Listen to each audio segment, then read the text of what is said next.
1,00,000 మంది శివభక్తులతో కలిసి మహారుద్రాక్ష పూజలో పాల్గొనండి. వెంటనే కాల్ చేసి మీ పేరును నమోదు చేసుకోండి. నమస్తే రమగారు. నమస్తే జయ. రమగారు, నెల సంపాదన అనుకుందాం. నెలంతా కష్టపడితే మంత్ ఎండ్లో మనకు శాలరీ పడుతుంది ఫస్ట్లో కదా. మళ్ళీ నెలంతా కష్టపడతాం, మన అవసరాలను తీర్చుకుంటాం, మళ్ళీ మామూలే. నెలంతా కష్టపడటం, శాలరీ రావటం, మన అవసరాలు తీర్చుకోవటం. ఇంకా ఇదే నా జీవితం. ఇట్లానే రొటీన్గా ఇంత సంపాదన ఇంత ఖర్చు, ఇంత సంపాదన ఇంత ఖర్చు. కొంచెం ఎక్కువ వెళ్తే అప్పులు పాలవటం, ఆ ఖర్చును తగ్గించుకునే ప్రయత్నం చేస్తూ ఉండటం. ఇంతకు మించి ఎట్లా రమ్మగారు? అంటే ఇంకా ముందుకు వెళ్ళాలనే ఆలోచన కొంతమందికి ఉంటుంది. ఎలాగైనా వెళ్తాను అంటే జీవితాన్ని అనుభవించడం ఎలా అంటావా? జీవితాన్ని ఎట్లా ఎంజాయ్ చేయాలి? ఇంక ఇదే రొటీన్ అయిపోట్లా కాదా? పొద్దున్న జీవులు అంతే. వేతన జీవులు అందరి పరిస్థితి ఇదే కదా జయ. ఎవరైనా లెగ్సామా, రెడీ అయ్యామా, ఆఫీస్కి వచ్చామా, వర్క్ చూసుకున్నామా, ఇంటికి వెళ్ళామా, తిన్నామా, పడుకున్నామా, మళ్ళీ లెగ్సామా, రొటీన్. మంత్ ఎండ్ వరకు వెయిట్ చేసామా, శాలరీ వచ్చిందా, మళ్ళీ నెలంతా కష్టపడాలి. నువ్వు పెద్దగా ఇందులో పొదుపు చేయగలిగేది అది కూడా ఏముండదు. అవునవును. అంటే ప్యాకేజీని బట్టి ఉంటుంది అనుకోండి. ఆఫ్ కోర్స్ మరీ లేదు అని అనుకోవటానికి కూడా లేదు. ఇవాళ రేపు శాలరీస్ కూడా హైలోనే ఉంటున్నాయి, దానికి తగినట్టు ఖర్చులు కూడా ఎక్కువే ఉంటున్నాయి. దాంతోపాటు ఈ రొటీన్ వల్ల మనం జీవితాన్ని ఆస్వాదించలేకపోతున్నామేమో. అంటే మనం ఎట్లా ప్లానింగ్లో ఉండాలి కదా జయ. జీవితం ఆస్వాదన అంటే ఈ రోజంతా పని చేస్తావు. నువ్వు చెప్పు, నువ్వు పొద్దున్న లేచేస్తావు, నువ్వు ఆఫీస్లో నవ్వవు, పూర్తిగా ఎంజాయ్ చేస్తాం మేమైతే కదా. ఫీల్డ్లో ఉన్న వాళ్ళు ప్రతి ఒక్కరికి అర్థమవుతుంది. ఏదో ఆన్ స్క్రీన్ కూర్చున్న కాసేపే తప్ప నిజంగా చాలా సంతోషంగా పనిచేసేది ఏదైనా ఉంది అంటే మీడియా ఫీల్డే రమ్మగారు. 100% కదా. నీ సంగతి కాదు, ఆఫీస్ వర్కులు ఉంటారు, వాళ్ళైనా ఎవరితోటైనా మాట్లాడకుండా, ఓ టీయో కాఫీయో తాకుండా, ఏమీ చేయకుండా మెషిన్ల లాగా ఎవ్వరూ పనిచేయరు, చెయ్యొద్దు కూడా. పక్కన అక్కడ మాట్లాడతాము, ఏదో చేస్తాము, మధ్యలో ఎవరైనా కాల్ చేస్తారు, రేపటికి ఆలోచన చేస్తాము, మధ్యాహ్నం లంచ్ ఎవరికి కూర్చుంటాము, కబుర్లు చెప్పుకుంటాము, ఒకళ్ళతో ఒకళ్ళు పంచుకుని తింటాము. నువ్వు మెషిన్ లాగా ఉండి దానికి బాధ్యత ఎవరినో తీసుకోమనకూడదు. నిన్ను నువ్వు ఎంగేజ్ చేసుకో సరదాగా. జీవితంలో చిన్న చిన్న ఆనందాలు తీసుకో. అందమైన జీవితం పుస్తకం కథ చెప్పాం మనం, దాన్ని చదవండి. జీవితాన్ని చిన్న స్కేల్లో కూడా ఎలా సంతోషంగా ఉండొచ్చు. పొద్దున్నే వెళ్ళేటప్పుడు చక్కగా ప్రశాంతంగా భార్యను విసుకుంటూ, పిల్లల్ని కసురుకుంటూ కాకుండా చక్కగా చిన్నపిల్లాడు ఉంటే వాడిని ముద్దు చేసుకుని, వాడితో కాసేపు ఆడుకుని, ఆమెకి ఏదైనా ఇంట్లో పనిచేసి, ఆడవాళ్ళు అయితే మగవాళ్ళతో కాసేపు కబుర్లు చెప్పి, కలిసి కాస్త ఒక కప్పు కాఫీ తాగి ఇద్దరు 5 నిమిషాలు మాట్లాడుకుని, వాళ్ళు ప్లాన్ ఆఫ్ యాక్షన్ ఏమిటని చెప్పుకుని జీవితాన్ని ఎంజాయ్ చేయలే? నువ్వు చేసావా? ఖచ్చితంగా అయిందా? ఆఫీస్కి వెళ్తావు, వెళ్ళిన తర్వాత కూడా వర్క్ని సంతోషంగా తీసుకో. ఇదే నా జీవితం. అది ఎప్పుడు వస్తుందో తెలుసా రమ్మగారు? దాని మీద ఇష్టం ఉండాలండి. మనం చేసే పని మీద కనుక మనకి ప్రేమ ఉందంటే ఖచ్చితంగా ఎంజాయ్ చేస్తూ ఉన్నాం గారు. ముందు ఒకవేళ లేదు నీకు, కానీ అదే నీ జీవితం, అదే అలవర్చుకోవాల్సిందే. అలవర్చుకోవాలి ఖచ్చితంగా. నెల తిరిగేసరికి నీకు ఒక ముద్ద అన్నం, నీ ఇంట్లో కావాల్సిన వస్తువులు, నీ నెల జీవితపు ప్రమాణానికి సరిపడా డబ్బిచ్చేదాన్ని నువ్వు ప్రేమించక ఏం చేస్తావో చెప్పు నాకు. ఖచ్చితంగా. ఇష్టమేమిటి, అయిష్టమేమిటి? అదే కదా, బోడిష్టం. అంతే. నీ ఇష్టాలేమిటి? దానివల్ల నీ జీవిక, నీ ఇల్లు, నీ వాకిలి, నీ సంసారం నువ్వు నడుస్తున్నప్పుడు నువ్వు తప్పకుండా దాన్ని ప్రేమించి తీరాలి. ఒక్క మాట అండి, కొంతమందిని చూశాను రమ్మగారు, ఉసూర్మియాల్లాగా పనిచేస్తారండి. నెల వచ్చేసరికి చక్కగా జీతం కావాలి, రోజు పనికొస్తావు, ఎక్కడ ఇంట్రెస్ట్ ఉండదండి. ఇది నచ్చలేదు, ఇది బాగోలేదు, కానీ తప్పక నా కర్మ, నేనేం చేయను, ఇక్కడే ఉండాల్సి వస్తుంది. ఈ పని కాక ఇంకేదో ఊహించుకుంటారు, ఇంకేదో కంపెనీ, ఇంకేదో చేసేదాన్ని ఏడవలేకపోతారు. నువ్వు కమిటెడ్గా పనిచేస్తే నీకు కావాల్సింది ప్రకృతి దానంతట అదే ఇస్తుంది. 100% రమ్మగారు. ఇంకొకసారి చెప్పండి. కమిటెడ్గా మనం ఏ పనైనా సరే చేస్తే నీకు కావాల్సింది, రావాల్సింది అన్నీ ఇస్తుంది ప్రకృతి. ప్రపంచం నిన్ను చూస్తూ ఉంటుంది. నువ్వు దాని నుంచి వచ్చే అన్ని ప్రివిలేజెస్ తీసుకుంటావు, దాని మీద ఇష్టం నీకు. అది చాలా తప్పు. అవునండి. ఇది మనుషులకు కూడా వర్తిస్తుంది జయ. అవును రమ్మగారు. భార్యల దగ్గర నుంచి అన్ని సర్వీసులు తీసుకుంటారు, వాళ్ళకి ఇవ్వవలసిన ఏ కేరు ఇవ్వరు, ప్రేమను చూపించరు. తప్పు. నీకు కావాల్సిన రోజున నీకు లభించదు. అది భార్యలు కూడా అంతే. మగవాళ్ళ దగ్గర సంపాదనలు అన్నిటి ఎంజాయ్ చేస్తారు. వాళ్ళ డబ్బు, వాళ్ళ సంపాదన, వాళ్ళు ఇచ్చే అన్ని రకాల ఫెసిలిటీ తీసుకుని ఆ మనిషిని అయిష్టం, వాళ్ళని ప్రేమించరు, వాళ్ళతో కమిటెడ్గా ఉండరు. తప్పు కదా. అవును కదా. మనుషులు చేయకూడని పని మనం అది చేస్తున్నామంటే మనం ఏమిటో మనమే చూసుకోవాలి. కమిట్మెంట్ అనేది ఎప్పుడు కూడా నిన్ను సంతోషపెట్టే విషయం. నువ్వు జీవితాన్ని అనుభవించడం అంటే కమిటెడ్గా ఉండటం. కమిట్మెంట్ లేకపోతే నీకు జీవితం అనుభవంలోకే రాదు. నువ్వు గాల్లో ఈ నీళ్ళలో కాగితం పడవలాగా కొట్టుకుపోతావు. కొట్టుకుపోవాలా, నిలబడాలా జయ?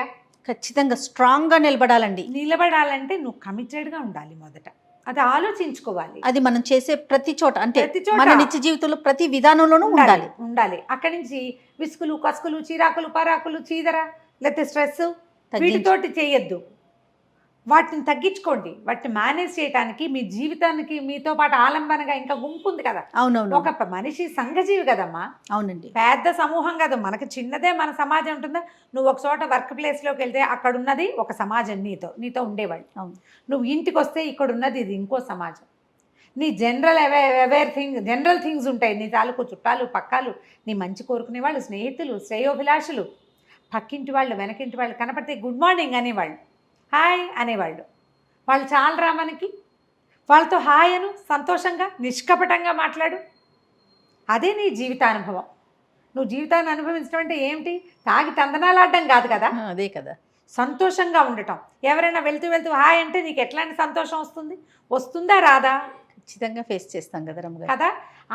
ఒకవేళ రాదని ఎందుకు నాకు సంతోషం రావట్లేదని ప్రశ్నించుకో. అది మనలో లోపం ఉన్నట్టే కదండి. గ్యారంటీగా నీకు ఎవరైనా పలకరించినా నువ్వు మొహం మార్చుకునే ఉంటావంటే మొహం మాడుకు నీ ప్రత్యేకత అనుకో. ముందు దానికి రిపేర్ చేసుకో. కొన్ని సందర్భాల్లో రమ్మగారు మాట్లాడితే సమస్య తీరిపోతుంది. ప్రతిదానికి అరిచి కేకలు పెట్టేయక్కర్లా. కానీ అలా మాట్లాడడం, దాన్ని కూడా మనం స్ట్రెస్గా ఫీల్ అయ్యి అది ఎదుటి వాళ్ళ మీద తోసేస్తూ ఉంటాం కదండి. స్ట్రెస్గా ఫీల్ అయిపోతాం. అవును. అక్కడ మాట్లాడొచ్చు, ఆ సమస్య అక్కడతో తీరిపోతుంది. కానీ అలా తీసుకో. తర్వాత మనం జీవితాన్ని ఇలా నెలసరి సంపాదనలతోటే ఉంటే మనం ఎట్లా అనిపిస్తుంది? మీరు ప్లాన్ చేసుకోండి సరిగ్గా. ఎట్లా అంటారు? ఇప్పుడు నీకు 50,000 నీ జీతం అనుకో. నీ ఖర్చులు ఒక 40,000, ఒక 10,000 నువ్వు సేవ్ చేయగలవు. ఒక 5 తగ్గించు, 35 చెయ్యి. ఇట్లా ఒక 6 నెలలు చేశాక ఒక చిన్న ట్రిప్ వెళ్ళు నువ్వు దాచిపెట్టిన డబ్బులతోటి. ఇక ఉద్యోగపు హైరానా ఏమీ లేదు. ఒక 1 వీక్ పాటు అంతే. అమ్మ నాన్నని తీసుకెళ్ళు, భార్య పిల్లల్ని తీసుకెళ్ళు, అన్నయ్య వదిన అక్క బావ అలా కలిసి వెళ్ళు. ఎప్పుడైనా ఒకసారి సడన్గా చుట్టాలు వేరే ఊళ్ళో ఉంటే ఒక 4 రోజులు పిల్లల్ని తీసుకుని వెళ్ళిరండి.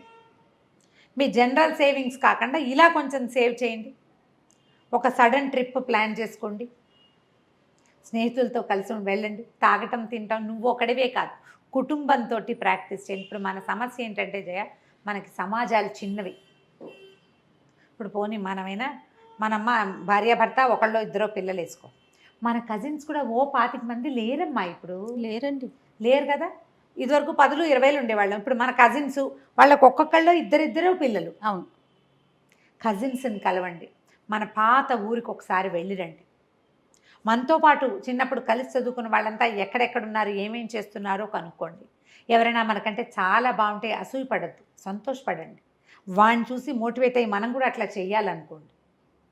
జీవితాన్ని అనుభవించడం అంటే ఇది. ఏ పని లేకుండా ఉండటం జీవితం అన్ని అనుభవించడం అని పొరపాటును కూడా అనుకోవద్దు. జీవితాన్ని పని చేస్తూ ఆస్వాదించాలి. పని చేయకుండా కూర్చుంటే జీవితం స్టాగ్నేట్ అయిపోతుంది. కాలంలో నీళ్లు కట్టేసావు, ఏమవుతాయి? మురిగిపోతాయి కొన్నాళ్ళకి. ప్రవాహమే కదా దాని అందము. వెళ్తూ ఉండాలి. ఆ వెళ్ళటంలో పని ఉంది, పాట ఉంది. సో రొటీన్ లైఫ్లో చిన్న చిన్న చేంజెస్ చేసుకోండి. చిన్న చేంజెస్ చేయండి. రెగ్యులర్ సేవింగ్స్ కంటే కూడా ఒక డిఫరెంట్ సేవింగ్. ఎప్పుడు ప్రతి వారం ఒకే చోటకి వెళ్ళి తింటాము, ఒకే చోట ఉండటము, ఇంట్లోనే పడి ఉండటము కాకుండా ఫర్ ఏ చేంజ్ ఏదైనా చేయండి. కొత్తగా ఆలోచించండి. ఎప్పుడు చూడండి ప్లేసులకి. అందరూ వెళ్ళే ఒక పార్కుకే వెళ్ళకండి, ఇంకెక్కడికైనా వెళ్ళండి. 4 అడుగులు వేసి నడవండి. భార్యాభర్త కలిసి యోగా క్లాస్కి వెళ్ళండి. ఏ జూంబా క్లాసులో ఇవన్నీ వచ్చినాయి. మీరు ఒకళ్ళతో వాళ్ళొకళ్ళతో వెళ్ళిపోకుండా మీ ఇద్దరు కలిసి వెళ్ళండి. ఇలా ఎక్కడికైనా వెళ్ళండి, ఏదైనా చెయ్యండి అనగానే చెరుకో పక్కకి లాక్కుని ఇప్పుడు ఏంటంటే నేను వింటున్నాను జయ ఇట్లా. అవునండి. ఆవిడకి బిర్యానీ నీకు ఇష్టమైతే నువ్వు తెప్పించుకుని తిను, నాకు ఇష్టమైంది ఇలాగే ఆ, నీకు ఇష్టమైన చోటుకి నువ్వు వెళ్ళు, నాకు ఇష్టమైన చోటుకి నేను వెళ్తాను. ఇక నువ్వు కుటుంబం ఏమి, నా బొంద కొన్నాళ్ళకి ఆవిడకి అక్కడ ఫ్రెండ్స్, ఈయనకి ఇక్కడ ఫ్రెండ్స్. అంతే. కొన్నాళ్ళ పైక మీ ఇల్లు మీది, మా మా ఇల్లు ఇల్లు మాది. మాది. ఒకళ్ళ కోసం రెండో వాళ్ళు Compromise. వాళ్ళకి నచ్చింది చేయాలి. ఒక నెల నీ ఛాయిస్, రెండో నెల నా ఛాయిస్. సంసారం ఇలా ఉంటే ఎంజాయ్మెంట్ ఏంటో తెలుస్తుంది. రైట్. సంసారం బాగుంటే ఉద్యోగంలో కూడా హ్యాపీగా ఉంటాం. ఇప్పుడు మన పాయింట్ అదే కదా, మన సంపాదనలోనే ఉంటే జీవితాన్ని ఎప్పుడు అనుభవిస్తాము అని. అవును. మన పక్కనున్న వాళ్ళని సంతోషపెట్టి సంతోషపడండి.